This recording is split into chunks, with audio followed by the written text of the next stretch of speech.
Atos 27:9. A vida de ninguém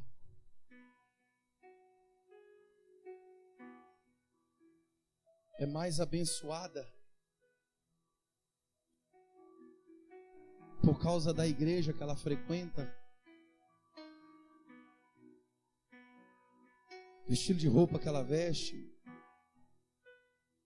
o tanto que ela conhece da Bíblia, o número de orações que ela faz, embora todas essas coisas sejam essenciais e necessárias, ou algumas delas, mas o que nos faz alcançar a bênção, que muda a história da nossa vida para o bem, são as escolhas corretas e certas que a gente decide tomar. E essa passagem aqui, ela é um exemplo muito bom para a gente entender esse tipo de coisa. Eu recebi uma mensagem esses dias de uma pessoa da igreja, de igreja. Já teve um cargo alto na igreja, foi bispo de uma igreja. E ele escreveu para mim que não adianta. Para que um trabalho vá para frente, para que uma igreja caminhe, é preciso pregar o que as pessoas querem ouvir. É preciso falar aquilo que agrada o coração, o ouvido das pessoas. E eu não concordo nem um pouquinho com ele. Algumas pessoas já saíram daqui já. E algumas saíram exatamente porque não gostaram daquilo que foi dito, de como foi dito, de como foi feito. Mas também não estou aqui, esse lugar não existe, para eu pregar aquilo que eu quero também. As minhas verdades, eu tenho as minhas, você tem as suas. As nossas verdades, elas são questionáveis. A única verdade absoluta é a palavra de Deus. Essa daqui, ela é única. Mas ela é tão poderosa e tão grandiosa que ela me dá e te dá a condição de escolher se eu quero ou não obedecê-la, se eu quero ou não vivê-la. Se você vai viver a orientação, se você vai pôr em prática a orientação que a palavra está te dando hoje ou não, é uma escolha sua. Mas independentemente da escolha que você faça, porque para fazê-la você é livre, você vai ser obrigado a viver as consequências que a tua atitude ou que a tua decisão vier a escolher. Quem consegue entender? Então a questão não está em falar o que eu quero falar para você. E também não está em eu falar aquilo que você quer ouvir. Mas todo o segredo vai estar revelado justamente na nossa atitude de viver ou não a direção, a orientação que a palavra nos traz. Olha o que diz aqui, ó, versículo 9. Presta muita atenção para você entender a palavra. Depois de muito tempo, tendo se tornado a navegação perigosa, depois de muito tempo, tendo se tornado a navegação perigosa, e já passado o tempo do dia do jejum, admoestava os Paulo, chamava a atenção deles Paulo, falava com eles Paulo, despertava alguma coisa, alertava eles Paulo, dizendo-lhes: senhores, vejo que a viagem vai ser trabalhosa, com dano e muito prejuízo, não só da carga e do navio, mas também de nossa vida. Mas o centurião dava mais crédito ao que Paulo, ou melhor, ao que o piloto e o mestre do navio diziam do que ao que Paulo, ou melhor, dava mais crédito ao que o piloto e ao mestre do navio do que ao que Paulo dizia. Não sendo o porto próprio para invernar, a maioria deles era de opinião que partissem dali. A maioria deles era de opinião que fizessem o quê? Partissem dali. para ver se podiam chegar a Fenícia e aí passar o inverno. Visto ser o porto de Creta, o qual olhava para o nordeste e para o sudeste, soprando brandamente o vento sul, e pensando eles ter alcançado o que desejavam, levantaram âncora e foram costeando mais de perto a ilha de Creta. Entretanto, não muito depois, assim que ele tomou a sua escolha, assim que ele tomou a sua decisão, fez a sua escolha, não muito depois, desencadeou-se do lado da ilha um tufão de vento chamado Euroaquilão. E sendo o navio arrastado com violência, sem poder resistir ao vento, cessamos a manobra e nos fomos deixando levar. Então aqui é o seguinte: Paulo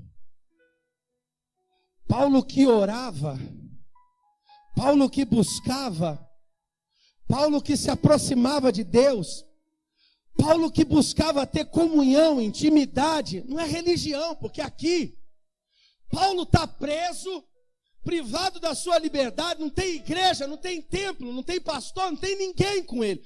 Paulo está só dentro daquele navio, de repente com mais uma ou duas pessoas do seu convívio, preso, privado de liberdade, sem dinheiro, sem muita condição para passear, para rodar para lá e para cá. Alguém com estilo de vida ou numa condição de vida que quem olha do lado de fora não daria muito crédito. É fácil olhar para a vida de alguém cheio de ostentações e imaginar que Deus tem abençoado. Olhar para o irmão bem vestido, relógio bom, perfume bom, sapato bom, carro bom, casa boa, imaginar Deus está abençoando aquele ali. Difícil é você ver alguém preso e entender que Deus está falando ali. Porque na grande maioria das vezes, esse é o espírito que eu quero passar da mensagem. A palavra de Deus encontra muita dificuldade para nos convencer,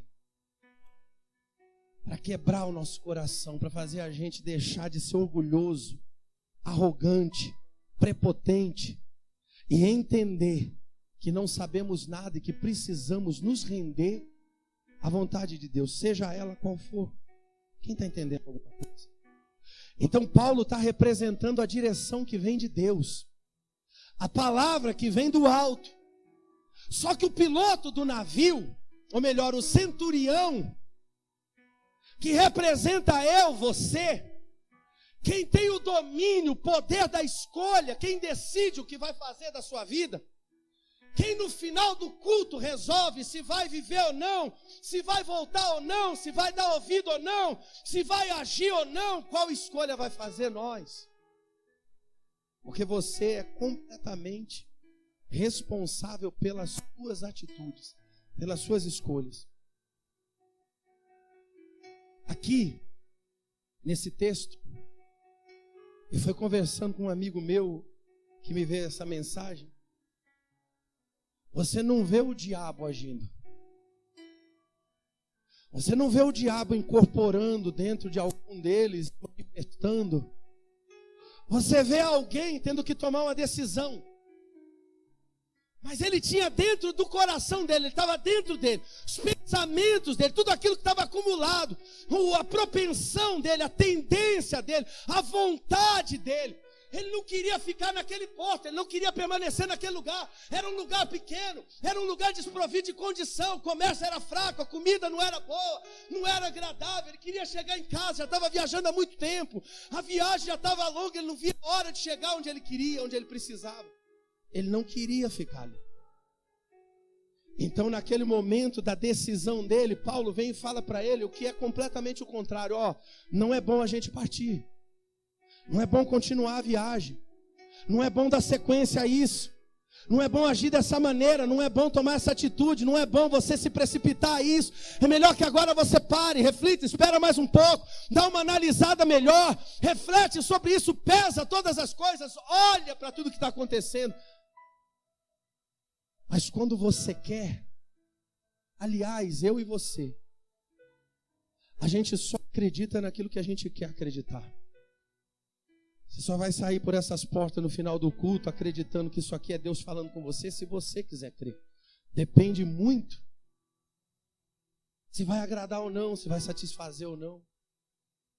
Fato é que Deus estava dizendo para ele: se você tomar esse caminho, se você for por essa estrada, se você der continuidade a esse projeto, se você fizer por esse caminho, por essa escolha, as coisas não vão ir bem, as coisas não vão ficar boas, você vai ter um prejuízo muito grande, o navio vai se perder, a mercadoria vai se perder, e a vida de muita gente, ou seja, muito prejuízo você vai ter. Mas ele não queria ficar naquele lugar. A vontade dele era outra. E aí é a luta contra o nosso maior inimigo.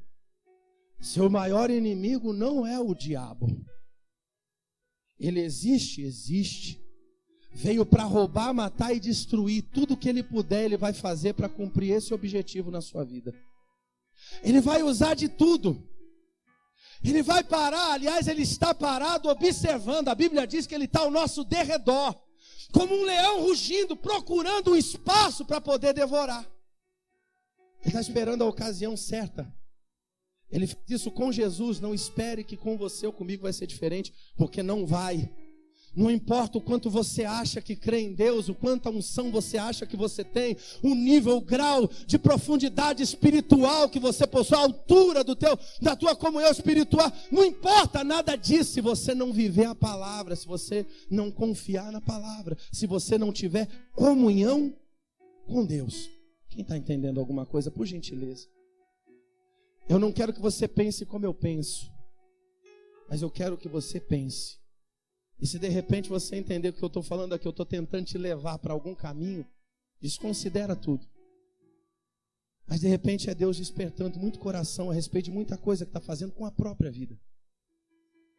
Do outro lado, ele tinha as vozes da vontade dele, que iam de encontro à vontade dele. Ele tinha aqueles pensamentos que vão tentando seduzir, convencer, argumentando, mas é possível isso? Quando ele olhou para fora, quando ele olhou para o mundo lá fora, quando ele olhou para as coisas que cercavam ele, uma visão ampla, ele via do nordeste até o sudeste, ele tinha uma visão grande, tudo aquilo, o céu estava limpo, o mar estava calmo, o vento era brando, estava tudo propício para que ele tomasse aquela atitude, aquela decisão. E aí ele decide por bem, não, o capitão, o piloto falou, o céu está aberto, o vento está bom, eu estou querendo ir. Esquece o que esse camarada aí disse. E é o seguinte, eu vou fazer do meu jeito. Como um monte de gente. Sai pela porta da igreja e lá fora o pensamento é o seguinte: ele falou, mas ele não sabe da minha vida nada. Ele falou, mas não sabe o que eu passo, não sabe o que eu vivo, e realmente eu não sei. Assim como você não sabe o que eu passo, o que eu vivo. Nós não conhecemos na intimidade a vida um do outro.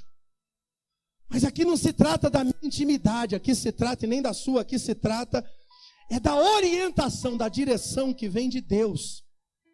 Que foi contrariando tudo, mesmo todas as condições, mesmo toda a aparência, dizendo para ele, faz desse jeito, está dentro de você, não vai em frente, vai dar certo, mas no final não deu.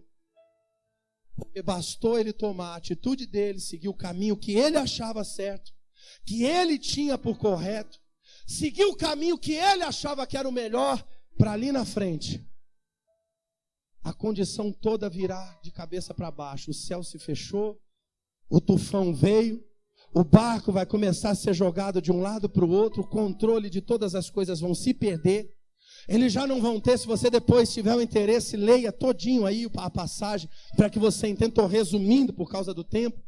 Nada mais fazia sentido, eles não tinham controle de mais nada, não tinham como se orientar, olhava para o alto, não via estrela, olhava para o outro lado, não via lua, o sol já não aparecia mais, só era treva, só era escuridão, não tinha mais direção nenhuma.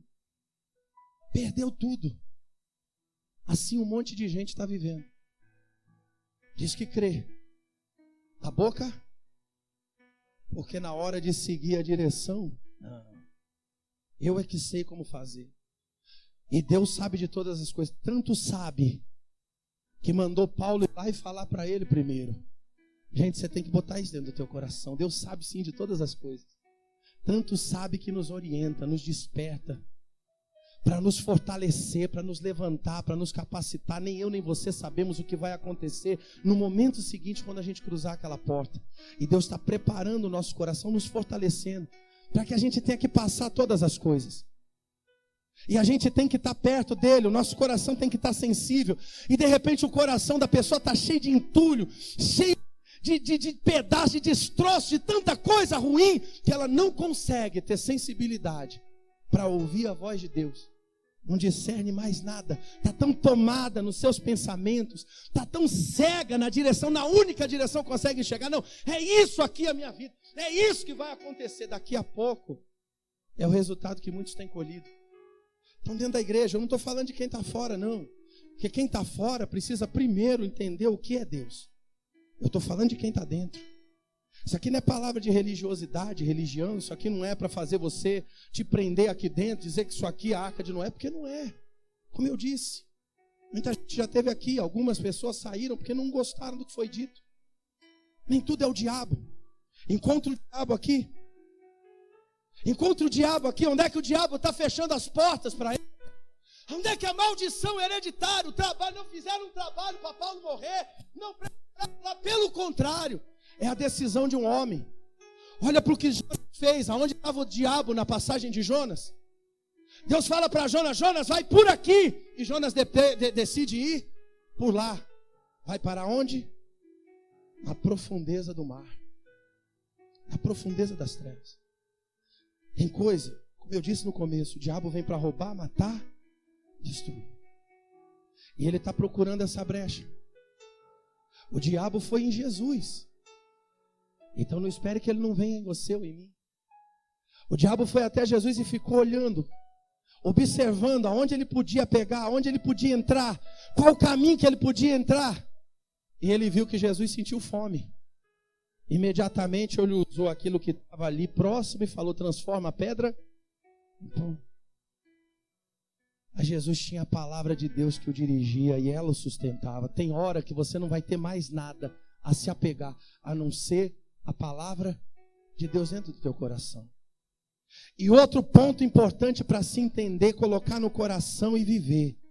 Não é porque você está se colocando no caminho de Deus, não é porque você está ouvindo a palavra de Deus, não é porque agora você está vivendo a vontade de Deus que você não vai ter luta. O caminho de Deus é difícil. Em nenhum lugar está escrito que o caminho de Deus é fácil. Deus tem uma promessa. Deus chamou uma nação e falou: existe uma terra, mas você vai ter que descer o deserto, atravessar o mar, vencer os inimigos, passar por cima das muralhas. Você vai ter que perseverar. E quando chegar naquela terra, vai ter que tomar posse dela. A gente tem que lutar sempre. Nada é fácil na vida, muito menos quando você tem Deus. Mas a vitória sempre vai ser certa, porque se Deus é por nós, essa palavra tem que se cumprir na nossa vida. Agora no versículo 21, avança um pouquinho mais aí.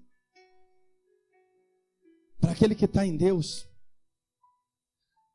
para aquele que tem propósito de Deus na sua vida, para aquele que se firma em Deus e leva dentro de si a sensibilidade para ouvir a voz de Deus, Deus sempre vai ter uma saída, sempre vai ter um socorro, sempre vai ter a bênção para entregar. No versículo 21 está escrito assim: vendo todos estado muito tempo sem comer, fraco, debilitado, desanimado, ali caído, enfraquecido, Paulo, pondo-se de pé no meio deles, disse: senhores, na verdade era preciso terem me atendido e não partido de Creta para evitar esse dano e perda. Mas já agora vos aconselho bom ânimo, tem disposição, levanta, porque esta noite um anjo do Senhor, do Deus a quem eu sou e a quem eu sirvo, de quem eu sou e a quem eu sirvo, esteve comigo, dizendo: Paulo, não temas, é preciso que compareça perante César. Há um propósito para a tua vida e você vai chegar lá. Você vai chegar onde tem que chegar. Então não importa o tamanho, o grau da dificuldade que você está atravessando, o tamanho da dor, o tamanho da perda, Deus é na tua vida. Há um propósito para tudo isso. Não é palavra de autoajuda, é Deus nos dando a direção e nos fazendo entender a vontade dele, o caminho dele. Você tem que chegar lá e eu vou fazer você chegar. Por sua graça, te deu todos quantos navegam contigo. Portanto, senhores, no 25, tem de bom ânimo, tenha disposição, pois eu confio em Deus, que sucederá do modo que me foi dito. Aquele que confia não esmorece, não desiste, permanece. E por mais difícil que pareça, segue em frente, porque tem a certeza, a convicção, a fé dentro de si, que a palavra de Deus, o propósito de Deus vai se cumprir. Fica de pé no seu lugar, por gentileza.